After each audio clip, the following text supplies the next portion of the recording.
A'udzubillahi minasyaitonirrajim. Bismillahirrahmanirrahim. Assalamualaikum warahmatullahi wabarakatuh. Innal hamdalillah nahmaduhu wa nasta'inu wa naghfiruh wa na'udzubillahi min syururi anfusina wa min sayyiati a'malina may yahdihillahu fala mudhillalah wa may yudhlil fala hadiyalah. Asyhadu an la ilaha illallah wahdahu la syarika lahu wa asyhadu anna Muhammadan abduhu wa rasuluh. Allahumma shalli ala Muhammad wa ala ali Muhammad kama shallaita ala Ibrahim wa ala ali Ibrahim fil alamin innaka Hamidum Majid. Amma ba'du. Alhamdulillah, Bapak Ibu sekalian yang dirahmati Allah, pagi hari ini kita dalam keadaan kasih sayang Allah selalu melingkupi kita, rahmat Allah selalu hadir dalam setiap kehidupan kita hingga pagi hari ini, sehingga semangat kita, giroh kita tetap untuk berangkat ke rumah Allah ini dalam rangka sholat berjamaah dan tentunya tholabul ilmi untuk meningkatkan ketakwaan kita kepada Allah Subhanahu wa Ta'ala. Syukur tentunya kita harus tegakkan di hati kita atas semua rahmat yang diberikan kepada kita tanpa jeda itu. Salawat dan salam kita aturkan kepada junjungan kita Nabi besar Muhammad Sallallahu Alaihi Wasallam, kepada para keluarganya, kepada para sahabatnya, kepada para pengikutnya sampai akhir zaman nanti. Mudah-mudahan keluarga kita, anak-anak kita, dzurriyyat kita berada dalam lingkungan itu sehingga mendapatkan syafaat dari beliau. Amin ya rabbal alamin.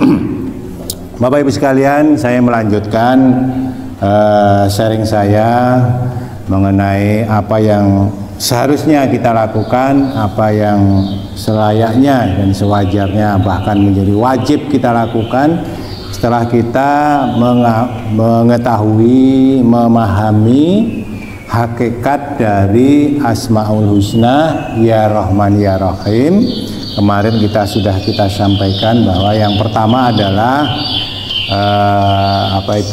kita meningkatkan rasa kasih sayang kita kepada umat manusia, khususnya tentunya kepada keluarga kita, kepada para sahabat kita, kepada para tetangga kita, para jamaah kita, bahkan kepada mereka yang harfiahnya adalah di mata kita seolah-olah mereka itu tidak muslim atau tidak kurang mukmin, katakanlah begitu.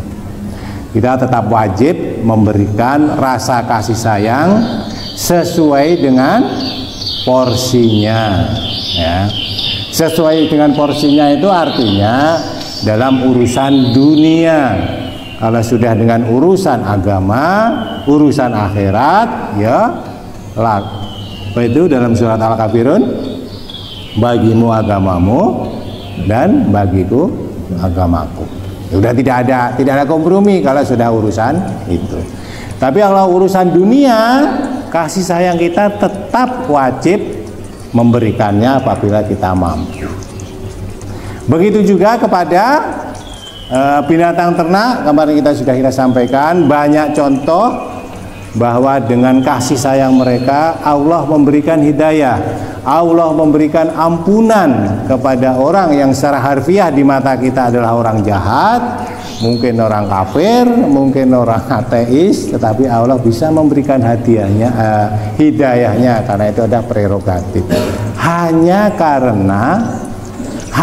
disebabkan hanya dia melakukan memberikan kasih sayang kepada binatang ternak.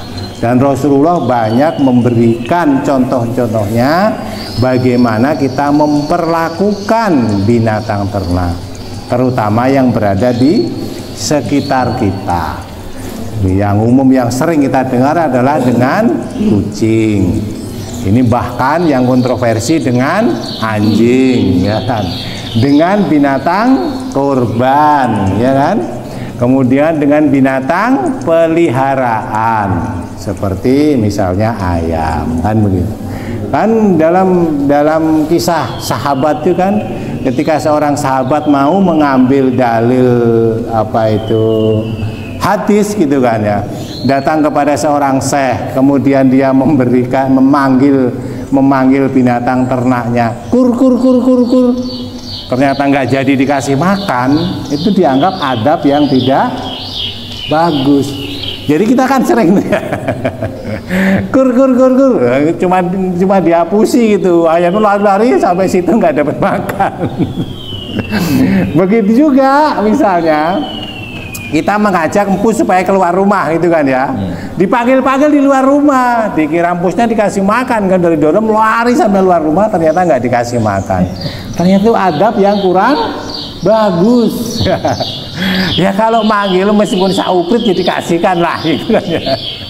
Biasanya kalau empus di dalam rumah, kemudian kita makan, kita ada rasa, dari sebagian orang ada rasa kan nggak enak kan dia nungguin aja di bawahnya itu, bahkan gelesot-gelesot ke kakinya.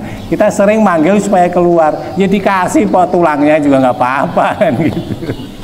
Jadi itu kasih sayang kita pada hewan piaraan. Kedua, Bapak Ibu sekalian, kemarin sudah juga disaringkan, setelah kita mengetahui juga begitu banyaknya rahmat Allah yang tiada jeda sekalipun, yang bahkan tidak pernah kita minta pun Allah selalu memberikan, bahkan kita tidak bisa menolak pemberian rezeki dan kasih sayang Allah itu. Ada yang bisa menolak pemberian kasih sayang Allah? Nggak ada, Bapak Ibu sekalian. Mari saya sampaikan, kita nggak bisa menolak jantung kita berdetak sendiri. Kita akan ngomong, jantung diam sebentar deh, nggak bisa kita. Perut kita mengolah makanan sendiri. Coba, pernahkah kita memikirkan ketika kita memasukkan makanan dalam mulut kita, kemudian kita kunyah, kemudian kita telan, pernahkah kita memikir bagaimana nasib makanan itu dalam tubuh kita? Pernah? Nggak pernah. Udah kita serahkan 100% kepada Allah. Masya Allah. Secara nggak langsung itu kan ya. Cip Allah kan bekerja dengan sendirinya. Kita tuh nggak pernah itu kadang-kadang itu. Ya Allah, ini makan saya makan sampai perut saya, jadikanlah perut saya kenyang. Jadikanlah ini menjadi energi yang membuat saya tetap semangat beribadah. Itu kadang kita jarang melakukan doa. Udah biarin aja ngelontor sampai akhirnya bablas kan gitu kan ya. Nggak dia belum. Makanya sering kita mudah-mudahan makanya itu. Ya makanya Rasulullah kan mengajarkan ketika selesai makan kita paling sederhana kan mengucapkan Alhamdulillah. Tapi kita tambahkan coba Alhamdulillah, dalam pikiran kita bayangkan semoga proses makanan ini berjalan dengan baik, tidak membuat kita sakit perut, tidak membuat kita sembelit, dan memberikan energi yang baik dalam tubuh kita untuk semangat beribadah. Dan begitu dahsyat kan? Sehingga kan begini Bapak Ibu sekalian, kemarin kan sudah kita pahamkan bagaimana otak kita itu menerima kalimat-kalimat yang baik dan menerima perintah-perintah kalimat yang tidak baik. Otak kita ketika menerima kalimat-kalimat yang baik, maka dia segera memproses itu, memerintahkan kelenjar yang di tengah otak kita ini, yang beberapa pekan lalu kita sampaikan namanya kelenjar pituitary kan gitu ya, untuk memerintahkan segala organ di dalam tubuh kita bekerja sesuai perintah itu dengan sukarela, ikhlas dan ridho, karena dasar chipnya begitu. Tetapi kita memerintahkan yang kurang baik, maka organ di dalam tubuh kita itu bekerja karena ini perintah oleh otak, tetapi bekerjanya sebenarnya dengan terpaksa. Seseorang yang bekerja dengan terpaksa, maka hasilnya adalah tidak 100% baik dan benar. Pasti itu kan. Kita bekerja aja ketika hati kita lagi nggak srek gitu kan. Oh itu kerjaannya nggak jelas jadinya. Begitu juga dalam tubuh kita. Nah, chip di dalam tubuh kita itu sangat berbahagia, sangat menikmati, dan sangat ridho dan ikhlas apabila diperintah sesuai dengan Quran dan hadis. Karena chipnya itu di dalam lisensinya begitu, gitu loh. Jadi kalau dia dimasukkan lisensinya itu, oh ini ada di itu, maka dia bekerja dengan baik. Nah, mudah-mudahan ini menambahkan pemahaman kita kan gitu kan ya, bahwa sesuatu yang baik dimasukkan dalam tubuh kita, hasilnya insya Allah akan keluar dengan kebaikan juga. Nah, makanya itu kita wajib untuk melakukan syukur sebagaimana yang diwajibkan oleh Allah Subhanahu wa Ta'ala dan Rasulnya. Kemarin sudah saya sampaikan bahwa syukur adalah perintah Allah. Jadi yang pertama, syukur adalah perintah Allah. Yang paling sederhana kita memahami kan, sering para ustadz disampaikan dalam surat Quran surat Ibrahim ayat 7, yaitu a'udzubillahi minasyaitonirrajim, la in sarkartum la ajidanakum wala in kafartum inna adabi la syadid. Ya, sesungguhnya jika kamu bersyukur pasti kami akan menambah nikmat kepadamu.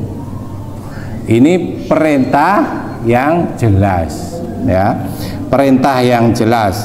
Hal tersebut yang menjadi lebih menekan lagi, misalnya di surat An-Nahl ya, surat An-Nahl yaitu, dan Allah mengeluarkan, An-Nahl ayat 78, dan Allah mengeluarkan kamu dari perut ibumu dalam keadaan tidak mengetahui segala sesuatu pun, dan Dia memberi kamu pendengaran, penglihatan, dan hati agar kamu bersyukur, ya.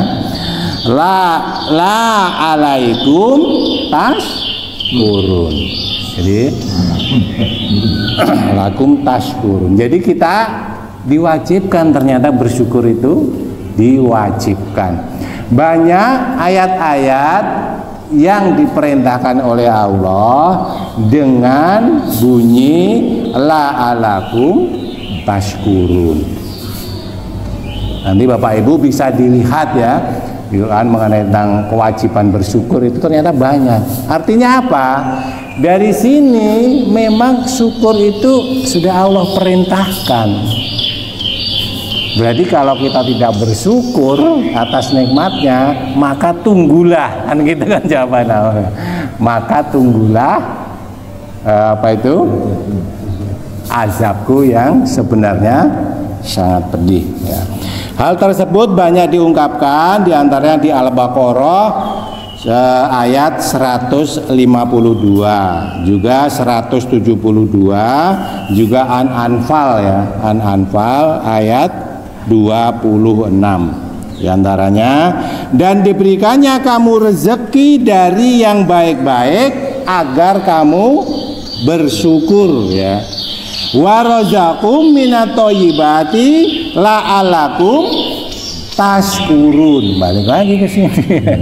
Kita diberi rezeki supaya bersyukur, kita diberi penglihatan, pendengaran supaya kita bersyukur. Bukan udah habis kan yang diberikan supaya kita syukuri. Nah, yang kedua, Bapak Ibu sekalian, kita disampaikan bersyukur itu adalah salah satu doa dari Rasul.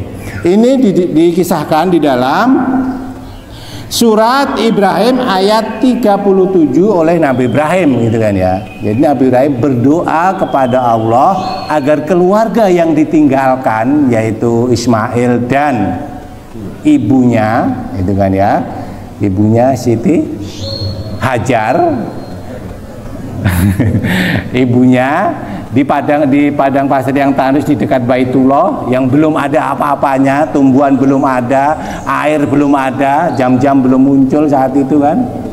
Maka Nabi Ibrahim berdoa kepada Allah, salah satu doanya, ya Tuhan kami, sesungguhnya aku telah menempatkan sebagian keturunanku di lembah yang tidak mempunyai tanaman di rumah Engkau, yaitu Baitullah.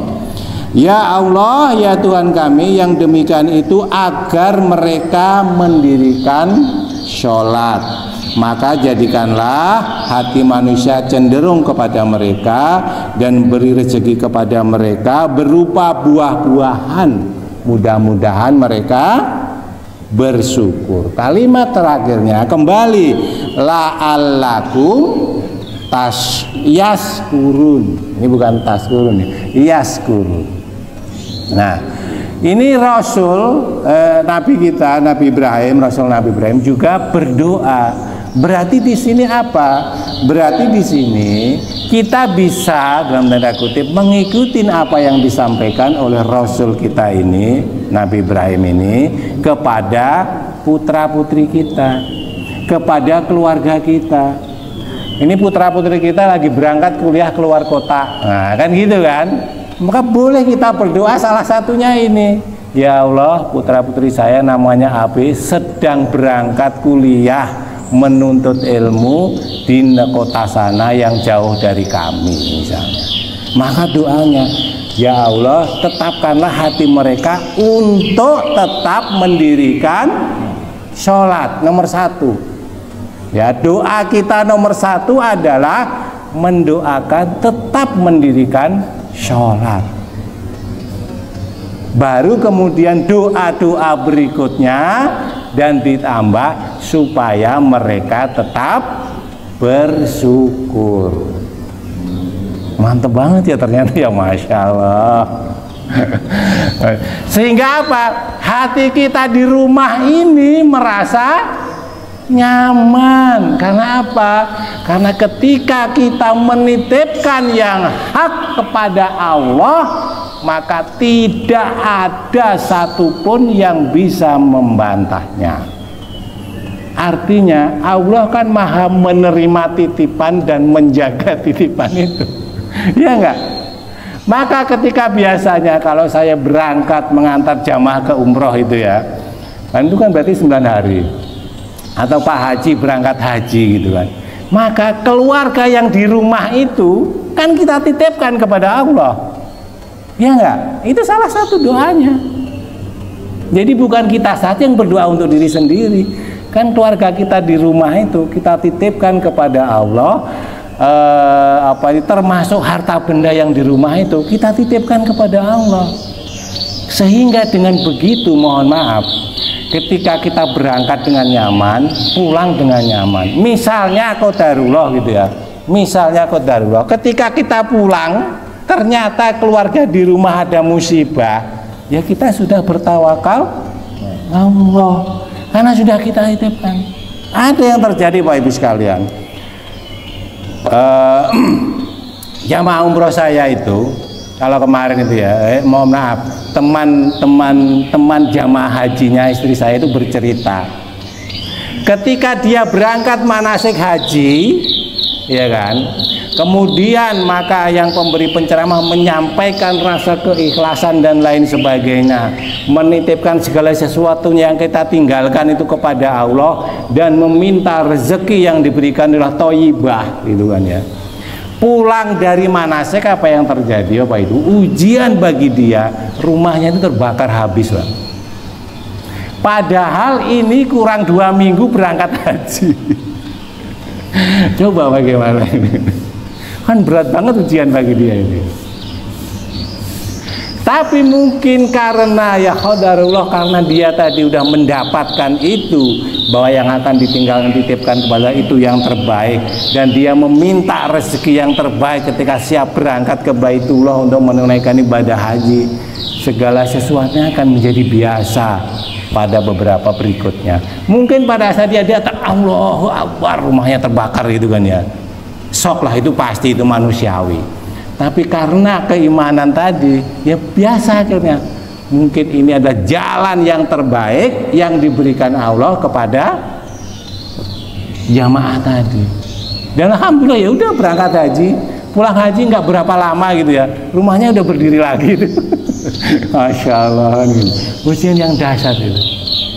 Mungkin kalau itu menganu ke kita, ya waduh, berat. Saya sendiri Bapak Ibu sekalian, berangkat haji itu kan pengennya berangkat bareng, udah daftar bareng, udah manasik bareng gitu kan ya. Ya qadarullah gitu ya. Allah belum mengizinkan berangkat bareng. Ya kan ya, di hati kan nggak enak kan ya. Tapi alhamdulillah karena kajian-kajian yang diberikan oleh penceramah itu, ini karena sebab yang lain, akhirnya saya berangkat duluan karena udah gimana, aku budal dhisik, apa nungguin bareng. Ya alhamdulillah, udah ini waktu yang ditetapkan Abi untuk berangkat duluan, ya udah berangkat aja. Ya kan enak jadinya kita berangkat kan, karena istri sudah siap ditinggal, nggak ngeresu loh ya, masa aku ditinggal sendiri, ayah itu gimana, nggak begitu kan. Nah ini memang perpaduan supaya Bapak Ibu nanti kalau itu terjadi gitu ya kan, bisa aja kan ya, bisa aja terjadi. Misalnya termasuk berangkat umroh itu sering dulu beberapa waktu yang lalu, udah sampai di bandara Bapak, suami istrinya visanya keluar, suaminya nggak keluar. Wah itu berat banget gitu ya. Tapi alhamdulillah Bapak Ibu sekalian, mudah-mudahan doa Nabi Ibrahim ini bisa kita praktekkan. Saya juga secara pribadi diingatkan, mungkin Bapak Ibu sekalian juga berusaha. Ini adalah doa yang cukup dahsyat kan menurut saya ya. Kemudian yang berikutnya adalah bersyukur adalah jalan harapan kita untuk mendapat pahala rezeki kepada Allah. Kalau sudah begitu akhirnya ternyata itu menjadi suatu perbuatan yang sifatnya kickback. Masih ingat kickback Bapak Ibu? Yang beberapa pekan yang lalu itu dalam sepak bola itu namanya kan serangan atau tendangan balik kan gitu ya. Kita memahami kenapa ini saya sebut kickback, supaya kita memahami bahwa serangan balik dari perbuatan baik yang kita lakukan, salah satunya berupa syukur ini, ternyata lebih dahsyat, lebih dari yang kita ekspektasikan. Ini dari pencuka bola itu biasanya kan paham, serangan balik itu begitu gol kan, begitu nggak? Begitu dahsyatnya serangan balik itu gitu kan. Itu yang banyak ditakutkan oleh para yang back belakang itu yang gitu. Nah, ternyata Bapak Ibu sekalian, bersyukur itu adalah merupakan jalan bagi kita untuk mendapatkan pahala dari Allah, yaitu feedbacknya, ya nggak? Ini kan sudah sering kita sharingkan, berbuat baik itu, diri kita itu sebenarnya adalah untuk diri kita sendiri, kan begitu.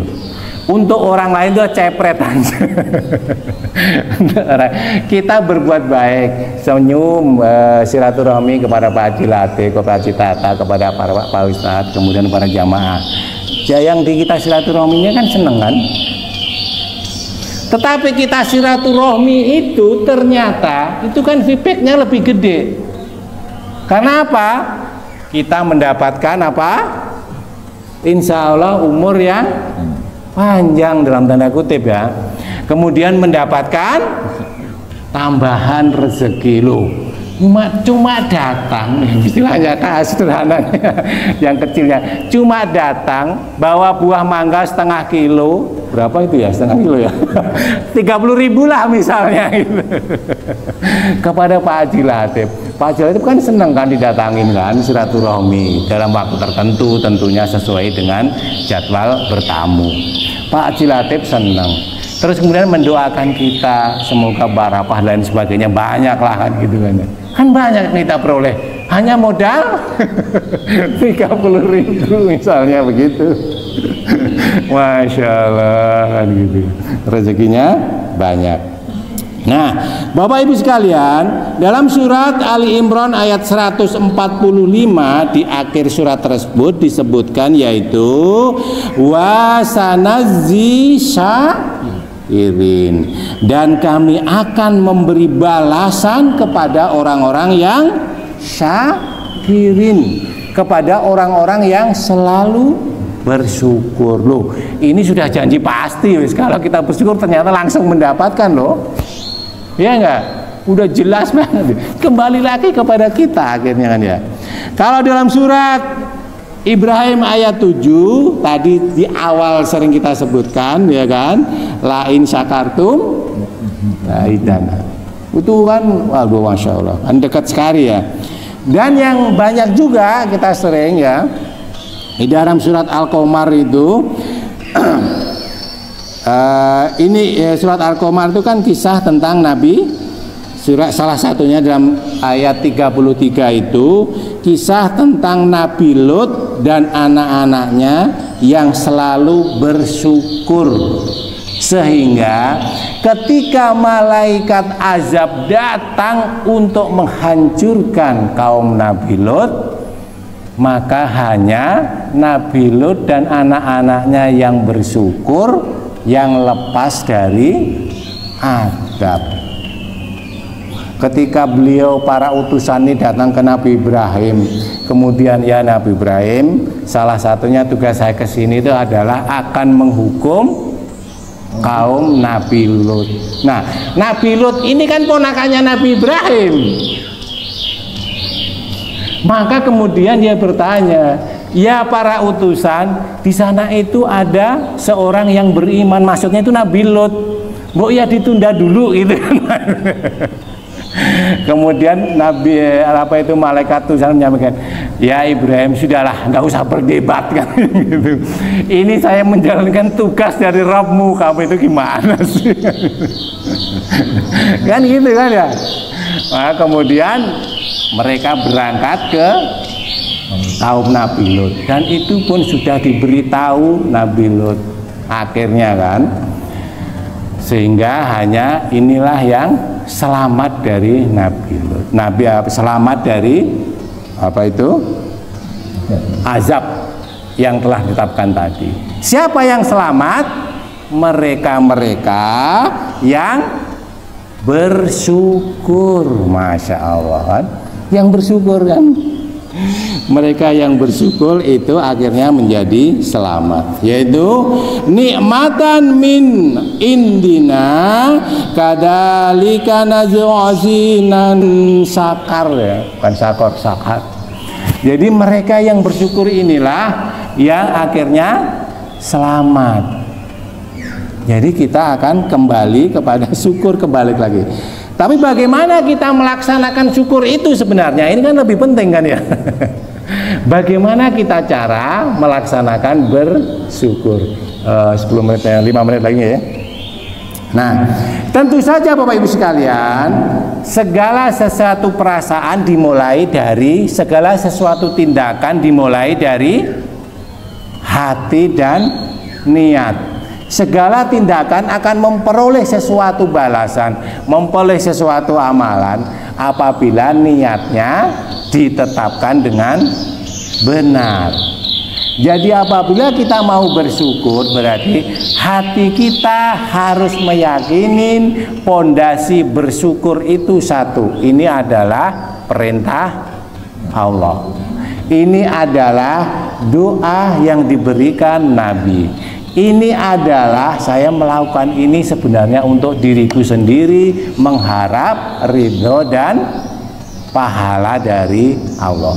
Kita tetapkan di hati kita, ya. Baru langkah berikutnya sesuai dengan urutan al-iman kan begitu kan. Lisan kita, lidah kita mengucapkan minimal alhamdulillah. Langkah berikutnya lagi, maka tubuh kita, kaki kita, tangan kita, mulut kita, pendengaran kita, mata kita melakukan kegiatan yang diperintahkan Allah dan menjauhi yang dilarang. Jadi Bapak Ibu sekalian, ternyata menjalankan perintah Allah dan menjauhi yang dilarang termasuk kita dalam koridor bersyukur. Itu Kalau kita menyampaikan, mohon maaf, ini saya juga mengalap barokahnya. Saya menyampaikan kebaikan ini, ya kan? Ini termasuk sedekah saya kepada Bapak Ibu sekalian, ya kan? Rasulullah menyampaikan ketika sahabatnya bertanya, ya Rasul, saya itu udah nggak punya apa-apa. Jadi bagaimana saya harus bersedekah? Salah satunya adalah sampaikanlah yang baik untuk saudaramu. Yang berikutnya adalah cegahlah dirimu dari perbuatan mungkar. Kan begitu. Sedekah ternyata. Masya Allah. Mudah-mudahan ini mendapatkan pahala dan ridha Allah Subhanahu wa Ta'ala. Nah, Bapak Ibu sekalian yang dirahmatin Allah, syukur kepada Allah ini kan yang berikutnya tadi dalam surat Al-Luqman, dalam surat Luqman ayat 12 ya, bersyukur kepada Allah, dan barang siapa yang bersyukur kepada Allah maka sesungguhnya ia bersyukur untuk dirinya sendiri. Oh, ini udah 2 ayat ya, udah 2 ayat. Berikutnya lagi di surat yang lain yang sering kita dengar itu Ad-Duha ayat 11, yaitu wa amma bini rabbika bini amati rabbika wa hadis ya, dan tetapkan dan terhadap nikmat Tuhanmu maka sebarkanlah. Ini ada 2 versi ya, ada 2 versi. Versi pertama diantaranya ya, nikmat Tuhan yang sudah kita berikan kepada kita itu jangan diumpetin. Kalau Pak Haji itu sering menyampaikan, kalau kita itu membeli sarung, membeli baju koko yang masih baru, apa langkah kita pertama? Ya jangan diumpetin dulu dalam lemari. Ini nanti pakainya pada hari Lebaran misalnya. Enggak gitu ya. Jadi kalau beli punya dikasih hadiah baju koko baru misalnya, atau sarung baru, makanya segera pakailah untuk beribadah. Makanya Bapak Ibu sekalian ini sering saya lihat sering beberapa kali itu ya. Maka sampaikanlah kepada putra-putra Anda, khususnya putra-putra kadang-kadang ya. Mereka itu kadang-kadang kalau berangkat ke masjid atau sholat itu dengan memakai baju yang seadanya, pas-pasan.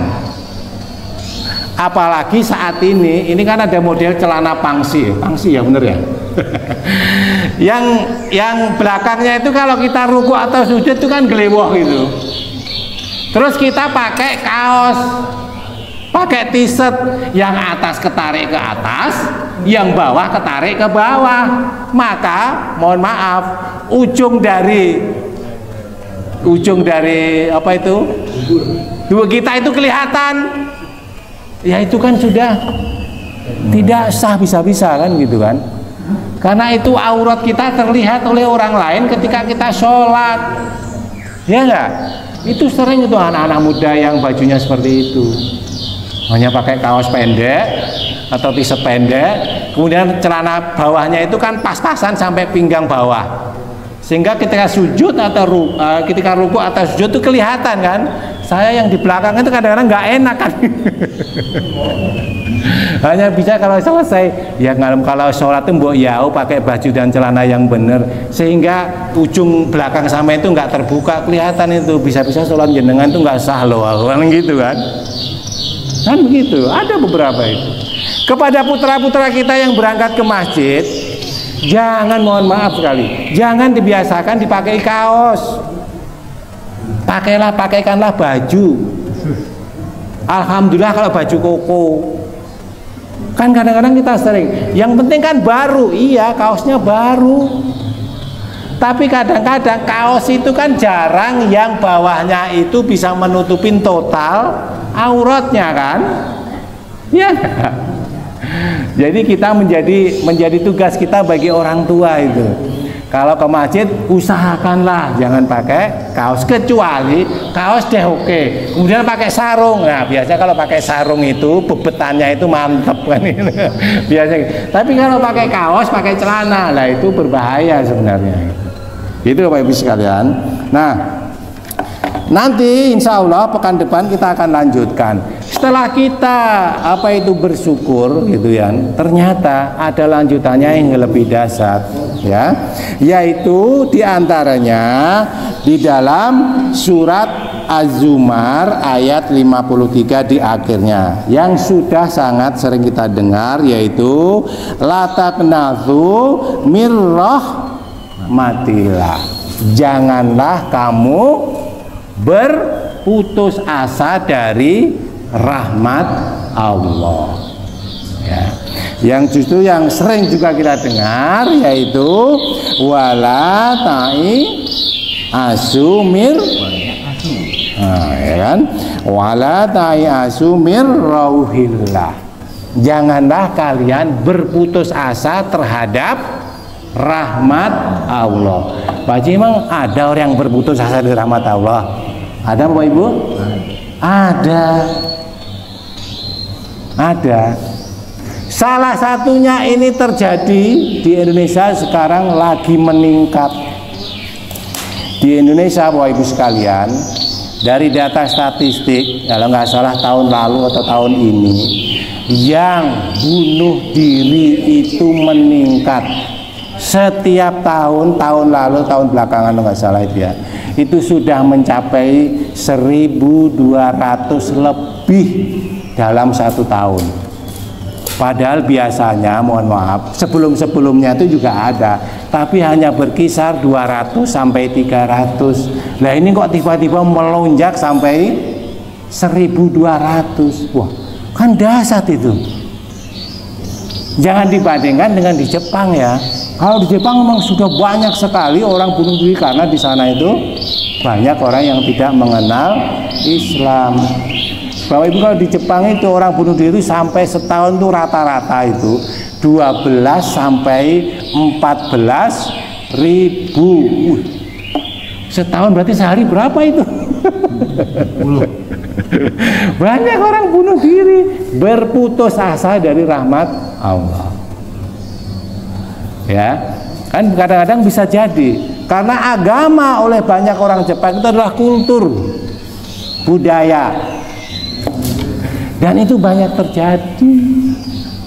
Makanya Masya Allah kita hidup di Indonesia, kita hidup di majelis di Baitur Rahman ini. Mudah-mudahan Bapak Ibu sekalian ini bisa menambah kesyukuran kita kepada Allah Subhanahu wa taala dalam rangka meningkatkan keimanan kita dan ketakwaan kita. Apabila ada kekurangan karena kefakiran saya, kebenaran datangnya dari Allah Subhanahu wa taala, mohon dimaafkan apabila kekurangan karena kefakiran saya. Billahi taufiq wal hidayah. Wassalamualaikum warahmatullahi wabarakatuh.